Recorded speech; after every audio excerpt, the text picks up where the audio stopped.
संत भाव, कृपा भाव, इसी से भगवत प्राप्ति होती है। फिर प्रयत्न की क्या जरूरत है? यदि प्रयत्न की जरूरत है तो यह क्यों वर्णन किया जाता है कि भगवत प्राप्ति प्रयत्न से नहीं होती, कृपा से होती है? भगवत कृपा से होती तो सबको भगवत प्राप्ति हो जानी चाहिए, क्योंकि प्रयत्न से होती नहीं है। और प्रयत्न से होती तो फिर भगवत कृपा से होती है, ऐसा कैसे हो सकता है? संत कृपा से होती है, भगवत कृपा से होती है, यही शब्द सुनते चले आ रहे हैं। हमारा प्रयास, हमारे प्रयत्न से भगवत प्राप्ति नहीं होती। ठीक है, तो सबको भगवत प्राप्ति हो जानी चाहिए, क्योंकि संत और भगवान की समान सब पर कृपा होती। फिर प्रयत्न की जरूरत क्या है? फिर यह क्यों कह दिया जाता है कि तुम अधिकारी नहीं हो? अधिकारी अनाधिकारी से क्या मतलब? कृपा तो सबके ऊपर बराबर है, और संत भगवान की कृपा में कोई भेद नहीं होता, इसलिए सबका कल्याण हो जाना चाहिए। तो क्यों नहीं होता? इसका उत्तर यह है कि भगवत प्राप्ति केवल भगवत कृपा, संत कृपा से ही होती है, मोक्ष मूलम गुरु कृपा। पर परमात्मा की कृपा, संत की कृपा सभी पर है, बिल्कुल सत्य समझो। पर तीव्र चाह आपको करनी होगी। तीव्र चाह में जो आपके अंदर व्याकुलता पूर्वक नाम जप है, नाम कीर्तन, ये उन्हीं की कृपा से हो रहा है।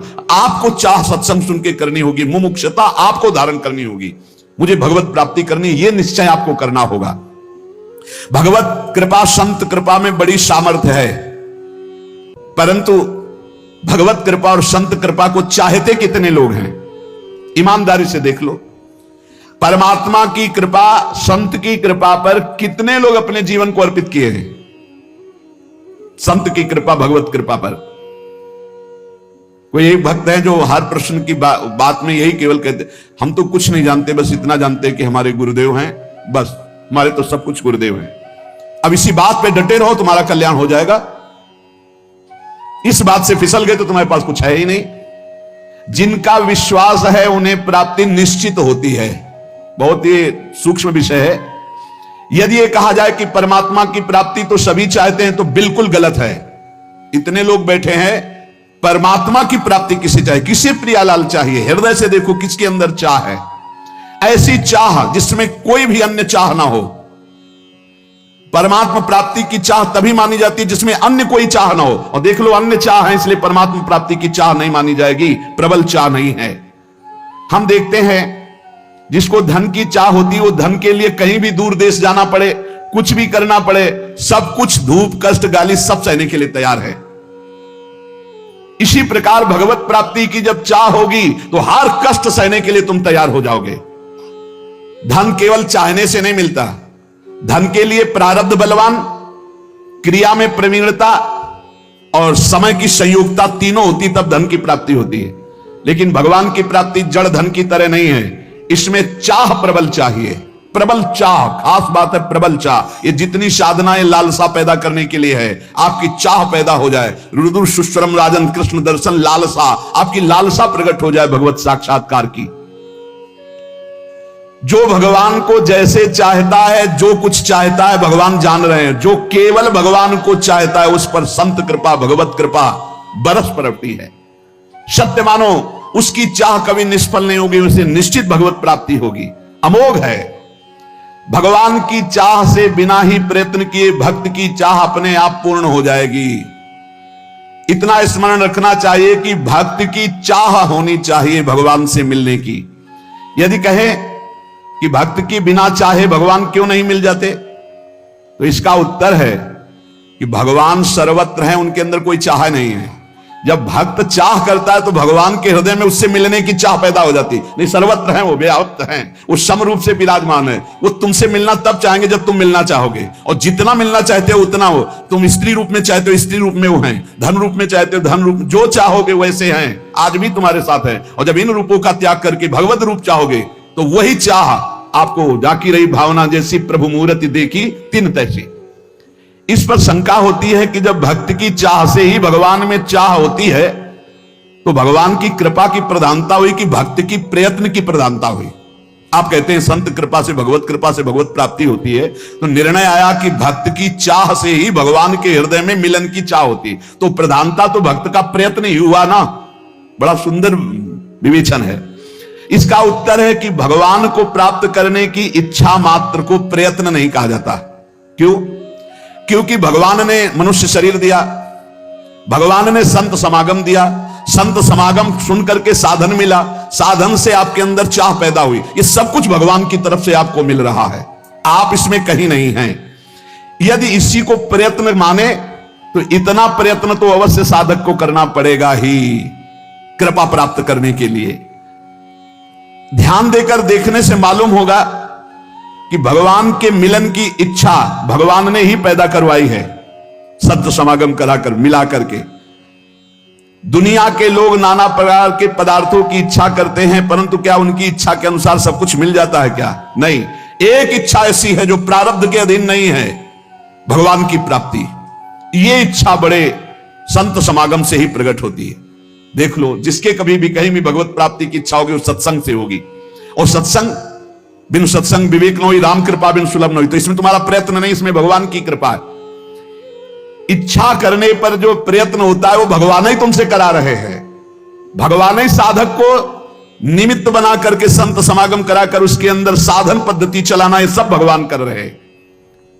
जैसे अर्जुन जी से कहा भगवान ने कि मेरे द्वारा ये सारे वीर मारे जा चुके हैं, तुम केवल निमित्त मात्र बन जाओ, ये मारे जा चुके हैं। ऐसे ही साधक शरणागत केवल निमित्त होता, करवाते सब भगवान है भगवत प्राप्ति तक। भगवत प्राप्ति की इच्छा जिस समय भक्त के हृदय में आती, उस समय जो साधन चलता है वो भगवान की कृपा से, भगवत प्राप्ति होती है वो भगवान की कृपा से। इसलिए साधक में कभी अहंकार नहीं आता जो कृपा पात्र होता है। जैसे भगवान ने कृपा की, गुरु की शरण करवाई, तो भगवान कह रहे तद्विद्य प्रणिपातेन परिप्रश्नेन सेवया उपदेक्षन्ति ते ज्ञानम ज्ञानिनस् तत्वदर्शिना। अपने गुरुदेव के समीप जाओ, साष्टांग दंडवत करो, भली भांति सेवा करो, सेवक की भांति होकर निष्कपट भाव से फिर प्रश्न करो, तब वो तुम्हें जो ज्ञान देंगे तुम्हारे हृदय में वो तत्व ज्ञान प्रकाशित हो जाएगा। श्रुति भगवती कहती है उत्तिष्ठ जागृत प्राप्य वरान निबोधत क्षुरस्य धारा निश्चिता दुरत्यया दुर्गम पथस्तत् कवयो वदंती। श्रुति वेद कहते हैं उठो ऐ जीव, जागो और महान पुरुषों की खोज करो, और महापुरुषों के समीप जाकर उनके चरणों की वंदना सेवा करके उनसे ज्ञान प्राप्त करो। यह मार्ग छुरे की धारा के समान है, गिरते हुए देर नहीं लगती, केवल उनकी आज्ञा पर चलना नहीं गिर जाओगे। छुरे की धारा बहुत पतला मार्ग, छुरस्य धारा निशिता दुरत्यया दुर्गम पथस्तत् कवयो वदंती। ये छुरे की धार के समान ये ज्ञान का मार्ग भगवत मार्ग है। जैसा ज्ञानी गुरुदेव कह रहे हैं ठीक वैसे ही मार्ग पे चलोगे, कभी गिरोगे नहीं। भगवत प्राप्ति में अपना पुरुषार्थ मानने के कारण अहंकार रूपी दोष आ जाता है, और अहंकार दोष उत्पन्न होने के कारण कभी भी भगवत प्राप्ति नहीं होती।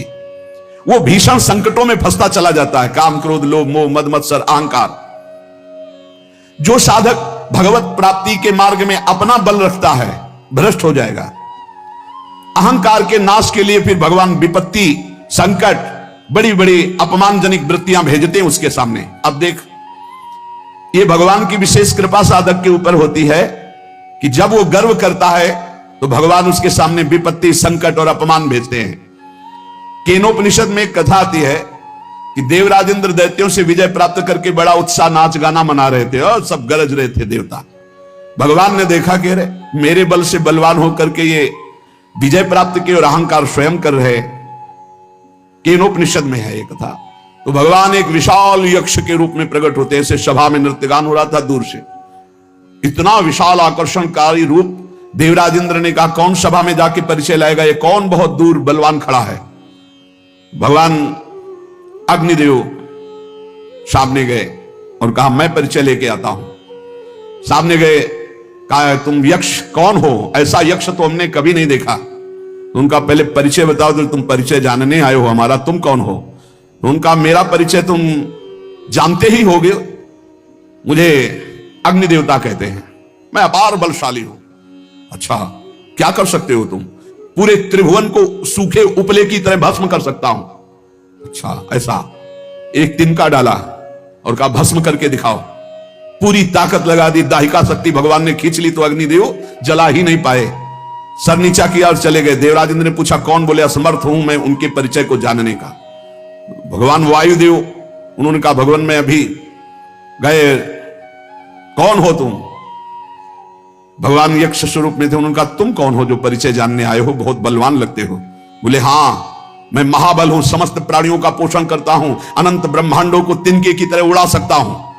अच्छा ये तिनका है, इसको उड़ा दो। पूरी ताकत लगा दी, वायु देवता तिनका भी नहीं उड़ा पाए। देवराज इंद्र के पास गए, बोले असमर्थ हूं मैं, किसी भी देवता की कोई सामर्थ्य नहीं। जब देवराज उठे तो अंतर ध्यान हो गए यक्ष भगवान, और वहां भगवती अंबा त्रिपुर सुंदरी प्रकट हुई, ज्ञान समुद्र। और उन्होंने कहा तुम्हारा इतना गर्व बड़ा हुआ कि तुम संभाषण भी नहीं कर सकते थे। वो साक्षात श्री भगवान थे, समझ पाए तुम्हारे देवताओं में और तुम में कोई सामर्थ्य नहीं, भगवान की सामर्थ्य थे, तुम सामर्थ्यवान होकर विजय प्राप्त की हो, इसलिए गर्व मत करो, तुम में कोई सामर्थ्य नहीं है। ऐसा अंबाजी ने उपदेश किया। इसलिए साधक में जो परमार्थ की सामर्थ्य आती है वो भगवत प्रदत्त आती है। वो जो प्रयत्न आता है साधना में वो भगवान की कृपा से आता है। अगर अहंकार कर ले तो विघ्न पड़ जाएगा साधना में। और जब भगवान देखते हैं कि साधक को अहंकार हुआ तो उसकी पिटाई करवाते हैं। काम क्रोध लोभ मोह मद मत्सर को छूट दे दी, देख फिर वो पुकारता है हाथ त्राहिमाम प्रभु बचाओ, तो फिर भगवान आकर के उसे बचा लेते हैं। और जब उसको ये पता चल जाता मैं असमर्थ हूं, तब सुंदर साधना दे देते हैं और चढ़ाई में चढ़ जाता है। इसलिए भगवान की शरण में रह करके भगवत बल से साधना भगवत प्राप्ति की हो रही, किंचन मात्र कोई साधक अभिमान न करे। भगवत कृपा से ही संत संग मिला, भगवत कृपा से साधना का मार्ग मिला, भगवत कृपा से साधना हो रही, भगवत कृपा से भगवत प्राप्ति हो जाएगी। आप थोड़ा भी अहंकार करके इधर उधर विचलित ना हो। भगवान का एक व्रत है, सक्रदेव प्रपन्नाय तवास्मि तिचयाचते अभयम सर्वभूतेभ्यो ददामि तद व्रतम मम। एक बार जो मेरी शरण में आकर कह देता है हे नाथ मैं आपका हूं, मैं उसे स्वीकार कर लेता हूं और समस्त भूतों से अभय कर देता हूं। ये मेरा व्रत है, ये मेरा प्रण है। फिर ये मनुष्य भगवान की शरण में आकर अपना कल्याण क्यों नहीं चाहता, जब भगवान ऐसा कह रहे। दया सागर भगवान जीवों पर इतनी अपार दया किए हुए हैं कि कोई उसकी सीमा नहीं है। बोले क्या दया किए, क्या दे देते हैं? घंटों के ऑक्सीजन का पैसा लगाओ। देखो जब अस्पताल में ऑक्सीजन लगता है ना, फिर घंटों का पैसा लगता है। यहां पूरा जीवन हो जा रहा है ऑक्सीजन लेते, कितनी फीस दे रहे हो भगवान को? आकाश वायु जल पृथ्वी, कितनी भगवान की अहेतुकी कृपा हम पर, दया ही दया है। भगवान ने तो सब कुछ किया, तुम्हें बना दिया, तुम्हारे शरीर को बनाया, सब तुम भगवान के लिए क्या कर रहे हो? भगवान असीम कृपा सब पर किए हैं। दया सागर का यदि हम ये कहें कि भगवान बड़े कृपालु बड़े दया सागर हैं, तो हम आपको सही कह रहे हैं। उनकी महिमा के आगे ये निंदा करने के जैसे समान है, क्योंकि सागर की तो सीमा है, भगवान की दया की तो असीम है, असीम कृपा है। भगवान की दया की कोई सीमा नहीं। अच्छे अच्छे बड़े बड़े महाभागवत हुए, कोई भगवान की सीमा को नहीं पार पा पाया। आप कल्पना नहीं कर सकते भगवान की दया से क्या हो सकता है। कोई ऐसा उदाहरण नहीं है कि भगवान की हम दया को समझा सके। बस इतना उदाहरण देते हैं कि जैसे मां है, असंख्य जीव हैं और सब मां से ही पैदा हुए हैं अपनी अपनी। अगर असंख्य माताओं का प्यार मिलाया जाए तो जो अपने पुत्र के दया स्नेह में मां बावरी बनी रहती है एक वात्सल्य से, ऐसी अनंत माताओं का वात्सल्य जोड़ा जाए तो हमारे वात्सल्य समुद्र भगवान के एक बूंद के बराबर भी नहीं। ऐसे कृपा समुद्र भगवान है। ऐसी हालत में भगवान की दया की बात कैसे तुम्हें बतावे। मां अपने बच्चे के लिए जो कुछ करती है उसमें बहुत प्यार होता है, उसमें दुलार भरा होता है। आप इतना समझ लो, बच्चा शरारती है और दोष के कार्य करता है तो माता ही जो बहुत दूध पिला करके पुष्ट किया है वो थप्पड़ भी जमाती है, वो डांट भी लगाती है। ऐसा ही कुछ भगवान भी करते हैं।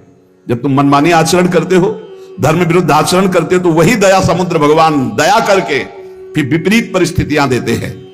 वो रोता है, लेकिन देखो एक बात यहां ध्यान रखना है, जब बच्चे को मां मारती तो बच्चा दूसरी तरफ नहीं भागता, मां की तरफ ही भागता है। ये खास बात है। मां मार रही तो भी वो गोदी में उसी की चढ़ना चाहेगा, यही खास बात है। बच्चा किसी और का आश्रय नहीं ले सकता। ऐसे ही सक्रदेव प्रपन्नाय तवास्मि तिचयाचते, कैसी भी परिस्थिति दुख की हो, भक्त को भगवान को ही पुकारना चाहिए। परिस्थिति तभी आती है जब अहंकार कोई न कोई, किसी तरह का अहंकार, तभी विपरीत परिस्थिति आती है। अगर कोई उससे कहे कि देखा ना मामा कहता था, पीटा ना तेरी मां ने, अब तू कहां जाएगा, तो मामा ही कहेगा, मां की तरफ ही भागेगा। ऐसे ही हमें हरि हरि पुकारना है, हरि की तरफ ही चलना चाहिए जितनी विपत्ति आ जाए। इस बात पर बहुत ध्यान देना चाहिए। और जब वो मां पीट लेती है और बच्चा दौड़कर मां की तरफ जाता है तो हृदय से लगाती है, आंसू पोंछती है, कहती बहुत आज पीटा ना, देखो तू क्यों उपद्रव करता, मैं नहीं चाहती तुझे पीटना पर तू उपद्रव करता है, मुझे पीटना पड़ता। ऐसे हरि फिर दुलार करते हैं। ऐसे हरि आंसू पोंछते हैं किसी न किसी रूप में आकर के। भगवान स्वयं साधक को अध्यात्म की ऊंचाई पर चढ़ाने के लिए छोड़ देते हैं। चलो, जैसे अपने छोटे से बच्चे को जब मां चलना सिखाती है, पहले पकड़ के फिर छोड़ देती है, चलो। लड़खड़ाता है तो पकड़ लेती है, पर वो चढ़ाती है।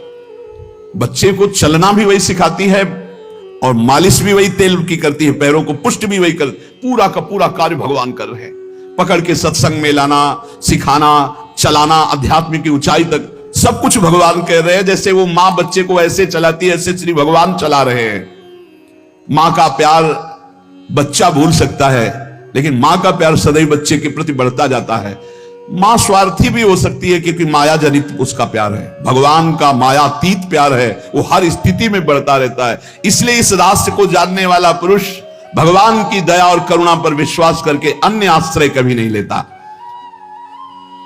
एक वचन आता है कि राम सिंधु घन सज्जन धीरा, चंदन तरु हरिशंत समीरा, मोरे मन प्रभु विश्वासा, राम ते अधिक राम कर दासा। भगवान समुद्र हैं तो संत मेघ हैं, भगवान चंदन है तो संत पवन है, वायु है। इसलिए मेरे मन में ऐसा विश्वास आता है कि भगवान से बढ़कर भगवान के भक्त जन हैं। समुद्र जल से परिपूर्ण है, परंतु वो जल किसी काम में नहीं आता, ना कोई उसे पीता है, ना वो खेती सींचने के काम में आता है। लेकिन जब बादल बनकर के बरसता है तो मोर, पपीहा, खेती, पूरे जगत को आनंद की लहर बरसाता है। इसी प्रकार परमात्मा सच्चिदानंद घन समुद्र है, लेकिन संत जन बादल बनकर के उसी समुद्र से, उसी आनंद से आनंद लेकर बरसाते हैं। तभी सबके हृदय में क्षमता, शांति, प्रेम, जितेंद्रियता, बुद्धिमत्ता ये सब बढ़ने लगती है। साधक रूपी मोर, पपीहा ये सब आनंदित हो उठते हैं जब संत रूपी मेघ गरजते और बरसते हैं। उनकी गर्जना, उनकी वर्षा आनंद सिंधु भगवान की वर्षा है। आनंद सिंधु समुद्र से आनंद लेकर वर्षा करना है। जैसे चंदन में सुगंध होती है, परंतु वायु स्पर्श न करे तो बगल के वृक्ष तक नहीं पहुंच सकती, और वायु स्पर्श करती तो दूर दूर के नीम बबूल भी चंदन की तरह सुगंधित हो जाते हैं। ऐसे ही संत जन, भक्त जन, भगवान है चंदन और ये है वायु। ये दूर दूर तक नीम बबूल जैसे स्वभाव वाले दुष्ट जन भी संत वाणी के द्वारा अपने जीवन का परिवर्तन करके महात्मा बन गए, संत बन गए। हिंसक, चोर, बेविचारी ये उनकी वाणी के प्रभाव से भगवदानंद का अनुभव करने वाले ब्रह्म ऋषि महात्मा बन गए। संतों की भगवान से ज्यादा बड़ी कृपा होती है। संतों में कभी द्वेष नहीं होता। उनका हृदय ऐसा होता है कि दूसरे को जरा भी दुख के समीप जाते हुए देखकर उनका हृदय कांप उठता है। ए क्यों जा, अच्छा उसको लग रहा है मैं बहुत अच्छे मार्ग में जा रहा हूं, उनको लग रहा है दुख में फंसने जा रहा है। इसलिए संतों की बात कभी कभी कड़वी लगती है। नारद सिख जे सुने नर नारी, और अवश्य भवन तज होए भिखारी। देखो, मां चाहेगी बेटा खाए पिए खूब सोए, पिता चाहेगा इतना वैभव एकत्रित कर दूं किसी का कभी कोई जरूरत, और गुरु चाहेगा कि किसी काम का न रह जाए, न इसे नींद आवे, न इसका पेट भरे, न इसके पास धन का बल हो, न इसके पास जन का बल हो। एक बल हो, महाबल केवल भगवान का। बहुत अंतर है, बहुत अंतर है संसार के और गुरुदेव के प्यार में, बहुत अंतर है। वो संसार के हर कट करके एकमात्र भगवान का सहारा, और संसारी जन हर कट करके भगवान के मार्ग से केवल संसार का सहारा। जमीन है, रुपया है, बैंक बैलेंस है, रिश्तेदार है, नातेदार है, वो मौत से खाएगा, मौत से खाएगा नहीं, काल खाएगा। काल जैसी तरिवंश प्रपंच बंच सवे काल ब्याल को खायो, या जे जान श्याम श्यामापद कमल संग शिरनायो। भगवान की दया में साधक में कायरता नहीं आ जाती, ध्यान रखना। अब सब भगवान की दया से हो जाएगा ऐसा नहीं, वो कायर नहीं होता, वो बहुत ही कार्य प्रवीण होता है। जो गुरुजनों ने सेवा, जो भजन, जो उसमें लगा है, पर भरोसा भगवान की कृपा का है कि भगवान की कृपा से नाम जप हो रहा है, भगवान की कृपा से वृंदावन वास हो रहा है, भगवत कृपा से संत समागम, भगवत कृपा से हमसे साधन भजन बन रहा है। कितनी भी बुराई क्यों न हो संत महापुरुष की, वो उसका कल्याण ही चाहेंगे। ये संतों का, कितनी भी बुराई क्यों न कर लो, तुम ही कर लो, वो कभी बदला लेने की इच्छा नहीं कर सकते। आप उनका अपमान भी कर दो, तुम्हारा हित ही करेंगे। वो तुम्हें दुर्गुण दुराचार से, माया से हटा करके भगवान में ही तन्मय करेंगे। तभी ये ड्यूटी है। हरई शिष्यधन शोक न हरई, सो गुरु घोर नरक मा परे। तुम तो जहां जाओगे जाओगे, तुम्हारी जिम्मेवारी हुई, उनको भी जाना पड़ेगा। हरई शिष्य धन शोक न हरई, सो गुरु घोर नरक मा परे। गुरु शिष्य अंध बधिर कर लेखा, एक न सुने एक ने। गुरु देख नहीं रहे कैसे चल रहा, और शिष्य सुन नहीं रहे कि गुरु कह क्या रहे। भगवान और भगवान की संत करुणा के भंडार है। हम संसार में गोते खा रहे हैं, वो अपने दर्शन से, स्पर्श से, चिंतन से, उपदेश